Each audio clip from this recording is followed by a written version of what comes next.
meeshaan Soomaaliya soo dhawaad meesha ciyaar baa idin kugu wadaa maanta wax la yiraahdo kick boxing ciyaarta la yiraahdo waan idin wadaa wiilka Soomaali weeye waxaa la yiraahdaa wiilka maaragtay buumaha buluuga qaba Soomaali weeye Sabiir Xuseen baa la yiraahdaa wiilka kaloo la tartamaya wiilka Soomaaliga qurbaha weeye meeshu waa Yurubtaan jecelahay haday Ingiriiska ahayna waa u malayn jecelahay inay tahay meeshaan waa u jeedaa waa la islaada waa la kick boxing waa ciyaarta la yiraahdaa waxa weeye kick boxing waa laad iyo waxa la isku dilayaa iyo feerba macnaha kick boxing waa taas kick waxa weeye laad boxing waxa weeyaan qof feerina ku dhufutid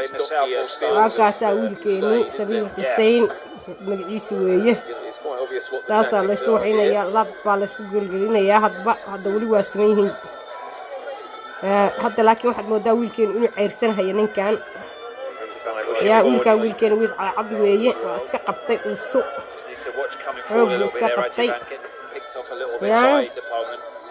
isaga ceyrsanaya wuu jeedaa waa laadayaa laad buu jilibka kaga dhufanayaa jilibka la isku daalinayaa waa u jeedaan feer buu ku dhuftay halkaas waa kaasaya meesha reaction baa rabaa inaan ka sameeyo ujeedaa waa kaasaya laad buu wax ugu geliyay maaragtay feera u geliyay waa daalinaya kana xoogaa bulaad ku tuuray waa ujeedaan waxa weeyaan wiilkeen waa cadcad yahay waa ujeedaa laadka lama gaarin kan kala tuuray wiilka kala tuuray suu cadcad yahay waa ujeedaa wiilkeen laad buu tuuray laakiin waa dib buu uga baxay uga gurtay difaac buu galay waa ujeedaan hoostuu ka waxeeyey hoostuu u galayaa wiilkeen waa ceyrsanaya ninka uu ceyrsanaya waxa la yiraahdaa nakcad buu ku soo waa daandaansan yahay ninkan waa dhici rabaa soo ma jeedi waa daandaansan yahay finish ka dhiga waa u dhameeyay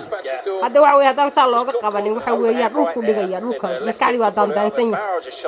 yahay xoogii awood maskaxdu waa wareersan tahay nakcad buu ka dhigay waxa weeyaan nakcad waxa weeyaan wuxuu ka dhigay inuu daandaan buu ka dhigay waxa weeyaan hal mar oo xoog ku dhufto wax weyn baa gaaray ninka marka waxa weey saas kale qofku markuu dhaco maskaxda wax ka gaaraya hadda waa arkayna kiiraayo waa ka wiilkina Soomaaliga waa kaasaya wiilka Soomaaliga Sabiir Xuseen baa la yiraahdaa waa Sabiir Xuseen waa Ingiriis san jecelahay waa soo eegaya Ingiriis baan jecelahay soo waan arkayna qofkii qaada soo faraxsan yahay arag Sabiir Xuseen waka